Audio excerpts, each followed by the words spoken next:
జగన్ 5 ఏళ్ల జమానాలో ప్రతిపక్ష నాయకులపై కుప్పలు తెప్పలుగా పోలీసులు కేసులు పెట్టారు. ప్రజా సమస్యలపై నోరు విప్పిన ప్రతి ఒక్కరి నోరు నొక్కేందుకు యత్నించారు. తెలుగుదేశం అభ్యర్థుల నామినేషన్ల దాఖలు సందర్భంగా సమర్పించిన అఫిడవిట్లలో ఈ కేసుల వివరాలు, వైకాపా బెదిరింపు ధోరణి బహిర్గతమైంది. తెలుగుదేశం అధినేత చంద్రబాబుపై 22, ఆ పార్టీ ప్రధాన కార్యదర్శి లోకేష్ పై 23, పార్టీ రాష్ట్ర అధ్యక్షుడు అచ్చెన్నాయుడుపై 24. జగన్ జమానాలో 5 ఏళ్లలో ప్రధాన ప్రతిపక్ష నాయకులపై పెట్టిన కేసుల సంఖ్య ఇది.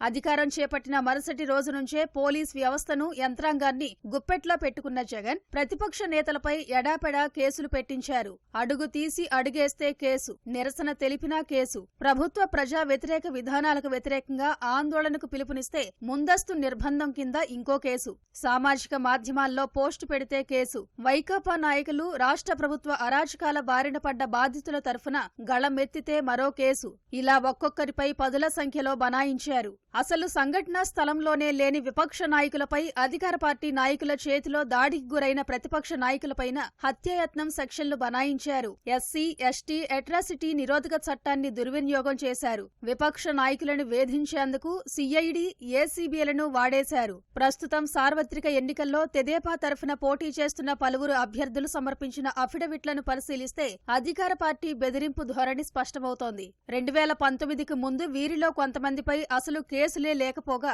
కొందరిపై 1-2 ఉన్నాయి. 2019 జూన్ నుంచి ఇప్పటి వరకు వారిపై పదుల కొద్దీ కేసులు నమోదయ్యాయి. 5 ఏళ్లుగా విపక్షాలను అణిచివేసేందుకు జగన్ ప్రయత్నాలకు ఈ కేసుల సంఖ్యే నిదర్శనం.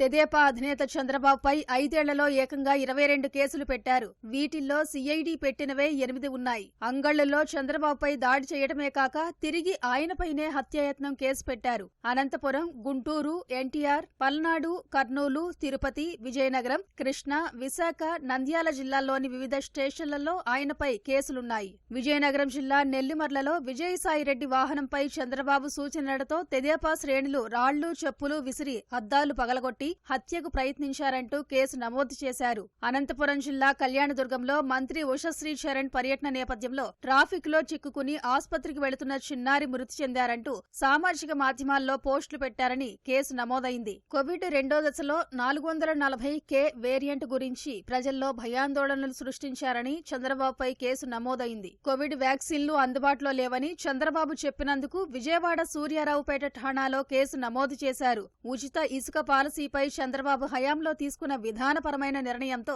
రాష్ట్ర ఖజానాకు గండిపడిందని, ప్రివిలేజ్ ఫీజు, డిస్టిలరీలు, వివిధ మద్యం బ్రాండ్లకు అనుమతులిస్తూ తీసుకున్న నిర్ణయంలో లోపాలున్నాయని, సిఆర్డీఏ, రాజధాని, inner ring road master plan నిర్ణయాల్లో కొందరికి అనుచిత లబ్ధి చేకూర్చారని కేసులు పెట్టారు. వాటితో పాటు నైపుణ్యాభివృద్ధి, ఏపీ ఫైబర్ నెట్, అసైన్డ్ భూములు, అధికార దుర్వినియోగం వంటి అంశాలపై సిఐడి కేసులు నమోదు చేసింది. తెలుగుదేశం జాతీయ ప్రధాన కార్యదర్శి నారా లోకేష్ పై 2019 కంటే ముందు ఒక్క కేసు లేదు. 5 ఏళ్ల వైకాపా పాలనలో ఆయనపై ఏకంగా 23 కేసులున్నాయి. వీటిల్లో ఎక్కువ శాతం యువగళం పాదయాత్ర సమయంలో అనుమతులు లేకపోయినా సమావేశాలు నిర్వహించారనే అభియోగాలవే. అనుమతి లేకుండా సౌండ్ సిస్టమ్ వాడారంటూ కేసులు పెట్టారు. అనంతపురం జిల్లా కళ్యాణదుర్గంలో మంత్రి ఉషశ్రీ చరణ్ పర్యటన నేపథ్యంలో ట్రాఫిక్ లో చిక్కుకుని ఆస్పత్రికి వెళుతున్న చిన్నారి మృతి చెందారని సోషల్ మీడియాలో పోస్టులు పెట్టారంటూ లోకేష్ పైన కేసు నమోదైంది. ముఖ్యమంత్రి జగన్, ఎమ్మెల్యేలు కాపు రామచంద్రారెడ్డి, అనిల్ కుమార్ యాదవ్లపై సామాజిక మాధ్యమాల్లో పోస్టులు పెట్టారంటూ వేర్వేరు కేసులు పెట్టారు. కనకదుర్గమ్మ వారధిపై ట్రాఫిక్ కు ఇబ్బందులు కలిగించారని కేసు, కోవిడ్ నిబంధనలను ఉల్లంఘిస్తూ ట్రాక్టర్ నడిపారని మరో కేసు ఉంది. ప్రభుత్వ ఉద్యోగుల విధులను అడ్డుకుంటూ ప్రజలను ఉద్దేశించి ప్రసంగించారని కేసు పెట్టారు.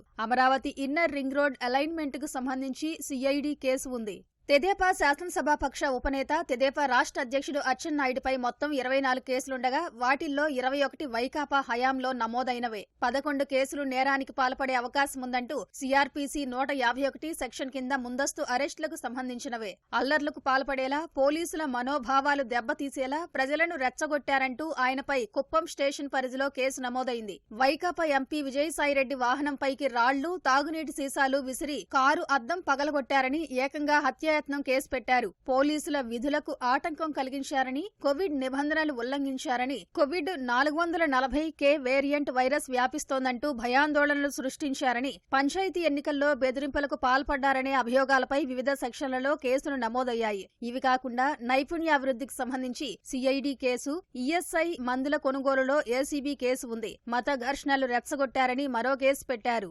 తెలుగుదేశానికి చెందిన దెందులూరు మాజీ ఎమ్మెల్యే చింతమనేని ప్రభాకర్ పై వైకాపా హయాంలో ఏకంగా 47 కేసులున్నాయి. వీటిల్లో 14 ఎస్సీ, ఎస్టీ అట్రాసిటీ కేసులే. జగన్ అధికారం చేపట్టిన తొలి ఏడాదిలోనే చింతమనేనిపై 13 కేసులు పెట్టారు. 2020-21లో 8 చొప్పున 16 కేసులు, 2022లో 7, 2023లో 8, 2024లో 3 కేసులు నమోదయ్యాయి.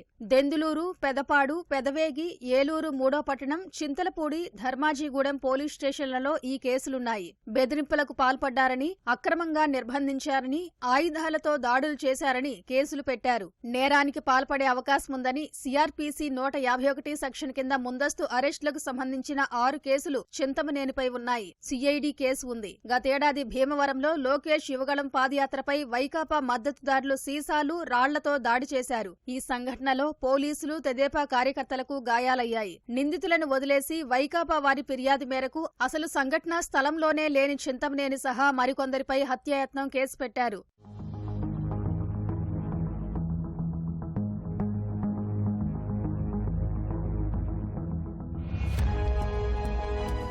చంద్రగిరి నియోజకవర్గ తెదేపా అభ్యర్థి పులివర్తి నానిపై వైకాపా హయాంలో 28 కేసులు పెట్టారు. అమరావతినే ఏకైక రాజధానిగా కొనసాగించాలంటూ అక్కడి రైతులు న్యాయస్థానం నుంచి దేవస్థానం పేరిట చేపట్టిన మహాపాదయాత్ర సందర్భంగా కోవిడ్ నిబంధనలు పాటించలేదని లౌడ్ స్పీకర్లను వాడారంటూ నానిపై 13 కేసులు పెట్టారు.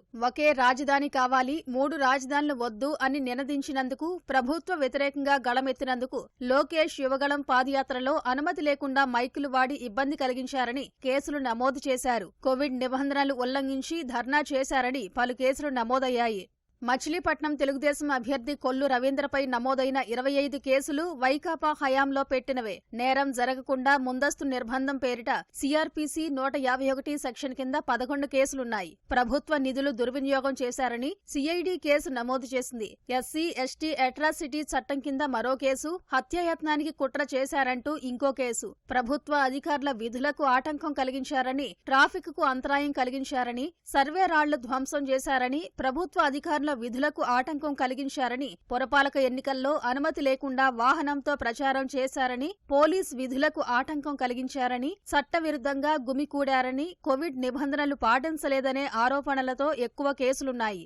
నర్సీపట్నం తెదేపా అభ్యర్థి అయ్యన్న పాత్రుడిపై 17 కేసులున్నాయి. ఇవన్నీ జగన్ హయాంలో పెట్టినవే. వీటిల్లో 6 కేసులు ప్రెస్ మీట్లలో, సభల్లో జగన్మోహన్ రెడ్డిపై అనుచిత వ్యాఖ్యలు చేశారనే అభియోగాలపై నమోదైనవే. జగన్ కు వ్యతిరేకంగా సామాజిక మాధ్యమాల్లో పోస్టు పెట్టారని కేసు, పోలీసులను అవమానించారని ఇంకో కేసు, ఇలా పలు ఆరోపణలతో నమోదయ్యాయి. ఇవి కాకుండా ఎస్సీ, ఎస్టీ అట్రాసిటీ నిరోధక చట్టం కింద 2 కేసులున్నాయి. కోవిడ్ నిబంధనలు ఉల్లంఘించారని, గతంలో హోంమంత్రిగా పనిచేసిన మేకతోటి సుచరిత, మంత్రి రోజాలపై అనుచిత వ్యాఖ్యలు చేశారని, అనుమతులు లేకుండా ర్యాలీ నిర్వహించారని, కోవిడ్ నిబంధనలు ఉల్లంఘించారని అయ్యన్న పాత్రుడిపై కేసులున్నాయి. పంటకాలువ 0.02 సెంట్లు ఆక్రమించి ప్రహరీ నిర్మించారని మరో కేసు పెట్టారు.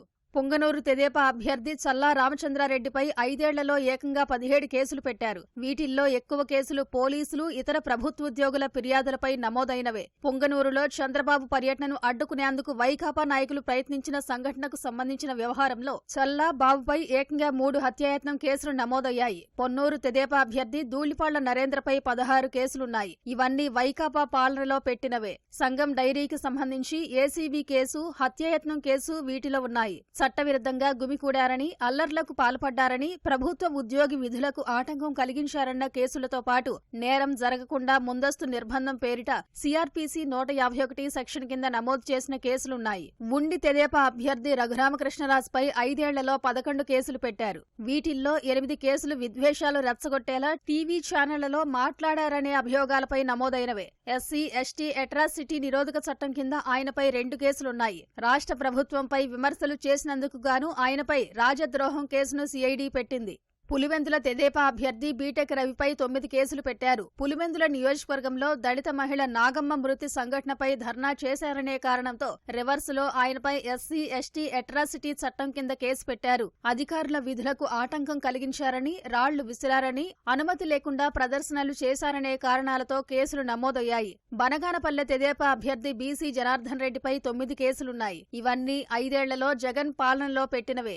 దళిత నాయకులపైన పోలీసులు ఎస్సీ ఎస్టీ అట్రాసిటీ కేసులు నమోదు చేశారు. మడకశిర తెదేపా అభ్యర్థి ఎంఎస్ రాజుపై జగన్ జమానాలో 27 కేసులు పెట్టారు. దళితుడైన ఆయనపైనే ఎస్సీ ఎస్టీ అట్రాసిటీ కేసు పెట్టిన ఘనత వైకాపా ప్రభుత్వానికే దక్కింది. పులివెందుల నియోజకవర్గంలో దళిత మహిళ నాగమ్మ మృతి సంఘటనపై నిరసన తెలిపినందుకు ఆయనపై ఈ చట్టం కింద కేసు నమోదైంది. చంద్రబాబు అరెస్టును నిరసిస్తూ ధర్నా చేసినందుకు ఎమ్మెల్యే తోపుదుర్తి ప్రకాష్ రెడ్డికి వ్యతిరేకంగా నినాదాలు చేశారని, నిషేధాజ్ఞలు ఉల్లంఘించారని కేసులు పెట్టారు. దళిత డ్రైవర్ సుబ్రహ్మణ్యం హత్య కేసులో నిందితుడు ఎమ్మెల్సీ అనంతబాబు సభను అడ్డుకోవడానికి కోనవరం వెళుతున్నారంటూ సీఆర్పీసీ 151 సెక్షన్ కింద కేసు పెట్టారు. నందిగామ తెదేపా అభ్యర్థి తంగిరాల సౌమ్యపై 23 కేసులున్నాయి. సీఎం జగన్ కు ప్రభుత్వానికి వ్యతిరేకంగా నినాదాలు చేశారని, ఆందోళనలకు పిలుపునిచ్చారనే కారణంతో ఏకంగా 8 కేసులు పెట్టారు. ఇసుక కొరతపై సత్యాగ్రహం, చంద్రబాబు అరెస్టుకు వ్యతిరేకంగా ధర్నా చేసినందుకు, ఇసుకాసురా జగనాసురా అని నినదించినందుకు, శాంతి భద్రతలకు విఘాతం కలిగించినందుకు ఈ కేసులు పెట్టారు. పాయికరావుపేట తెదేపా అభ్యర్థి వంగలపూడి అనితపై జగన్ ప్రభుత్వ హయాంలో తొలిసారి 7 కేసులు నమోదయ్యాయి. దళిత మహిళ అయిన ఆమెపై ఎస్సీ ఎస్టీ అట్రాసిటీ నిరోధక చట్టం కింద కేసు నమోదు చేశారు. పులివెందులలో నాగమ్మ మృతిపై నిరసన తెలిపినందుకు ఆమెపై ఎస్సీ ఎస్టీ అట్రాసిటీ చట్టం కింద కేసు పెట్టారు. కోవిడ్ నిబంధనలు ఉల్లంఘించారని, ధర్నాలు చేపట్టారని, నిషేధాజ్ఞలు ఉల్లంఘించారంటూ కేసులు నమోదయ్యాయి.